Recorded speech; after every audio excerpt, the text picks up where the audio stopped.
नमस्कार सम्पूर्ण मेरा फेसबुक मित्रहरूमा मेरो व्यक्तिगत तर्फबाट यानि कि मनोविनको तर्फबाट तपाईँ सम्पूर्णलाई न्यानो साङ्गीतिक अभिवादन टक्राउन चाहन्छु। धेरै लामो समयको अन्तरालपछि तपाईँहरूमाझ एउटा गीत गाउन मन लाग्यो। खासै स्वर त त्यति राम्रो छैन, परदेशमा छु, दुःख गरिरहेको छु। दुःख गर्दा गर्दै आफूलाई एउटा स्वर बनाउनको लागि त्यति पर्याप्त मात्रामा मलाई समय मिल्दैन, तापनि मैले प्रयास गरिराखेको छु। सानो टुक्का तपाईँको लागि, ए हावा जाऊ ए बादल जाऊ, मेरो प्रियको खबर बुझेर आऊ।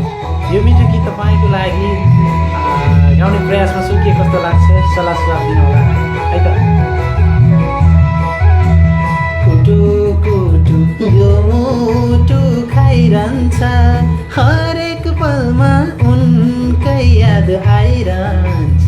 ए हावा जाऊ हे हावा जाऊ हे बादल जाऊ, मलाई सम्झी रोइछिन् कि बिरानो पो भइछिन्, मेरो प्रेयसीको खबर लिएर आऊ। यो मुटु खाइरहन्छ, हरेक पलमा उनकै याद आइरहन्छ।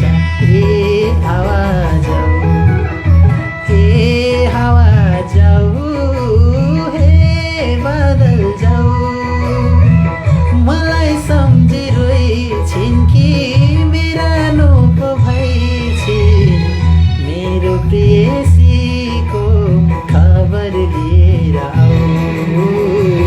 मेरो प्रेयसीको खबर लिएर आऊ। हवस् त सम्पूर्ण मेरा मित्रहरूमा गीत कस्तो लाग्छ?